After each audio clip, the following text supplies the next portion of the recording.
how's that? Can you guys hear me okay? Or?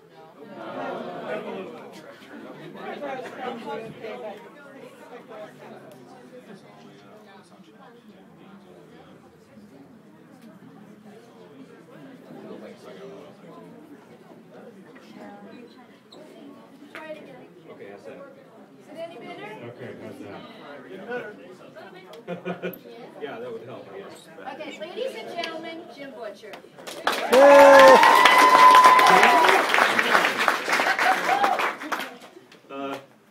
Okay, first things first. Yes, my hair is cut. This is not an illusion. Oh, and one other thing before we get started. As folks come through the line tonight, if you could, this is a kind of a personal quirk, but if you could please refrain from telling me not to die. I think that's sort of implied, and that I'm going to be working on that one anyway. So, you know, I don't want you to jinx me here. So, okay, that being said, I'm happy to be back here. I always love coming to Mysterious Galaxy, but if you guys want to ask some questions, I'll try and give you some answers, and then we'll get some books on. So. Can you turn up the volume any? No, it's already up as far as it will go. And it's already up as far as it will go. I can talk louder, though. This was from That far, so. Me and my engineering terminology for magic. just thinking about a certain couple that are locked up. Okay, so, yeah. Just a general question, I didn't hold it well. How do you pronounce Harry's godmother's name, her first name? How do you pronounce Harry's godmother's name? Well, she is the Linonshi. Harry's the one who calls her Leia. So. But it's Leonshi? Linonshi. Yeah. Yeah, Linonshi or something like that. I think that's close. It's Gaelic. It doesn't have to make sense. Thank you. Yeah, no problem. Oh, yeah, in the back. You got a great pains to describe the beer at McCownley's Pub. Is it based on anything in reality, or do you make your own?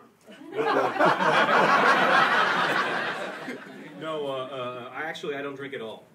I'm one of those guys whose family tree has got way too many co-instances of alcoholic felon. I thought perhaps it would be wise if I didn't go that direction. That way I can bail other people out. Does that inform on Dresden? Does that inform on Dresden? I don't know, maybe. He can handle it. You know, he can have some beer in the fridge, no big deal. I get the feeling I turned into a fiend after about the second or third swallow. So you know. Is your writing pace going to change now that Codex Alera has been finished? Is the writing pace going to change now that the Codex Alera is finished? Nah, not much.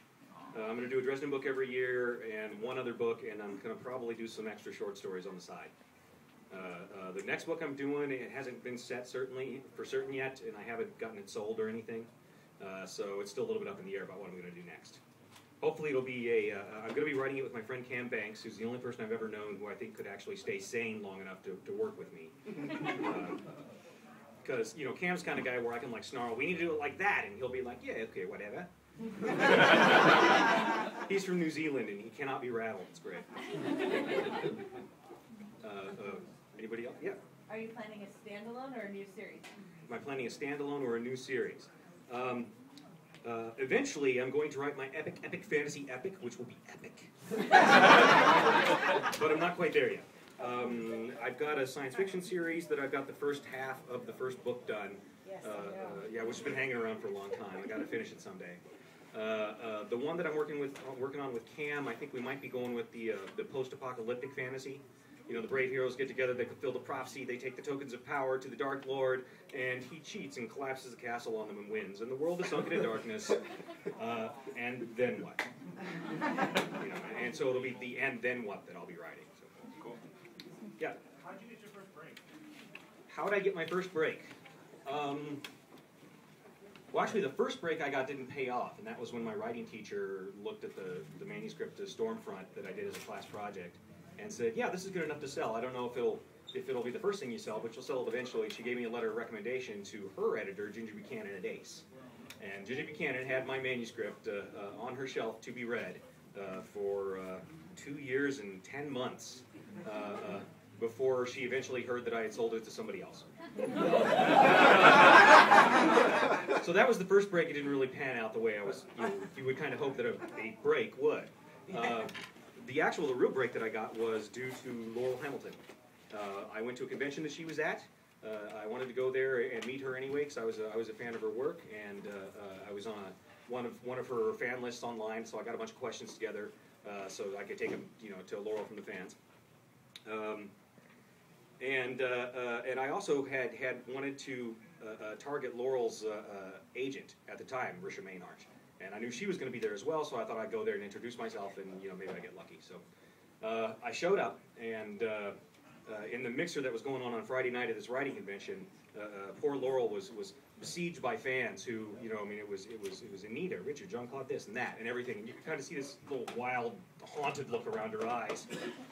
So I kind of cruised in and barged in on the conversation and started talking about Buffy and Babylon 5, and Laurel's like, I love Buffy and Babylon 5.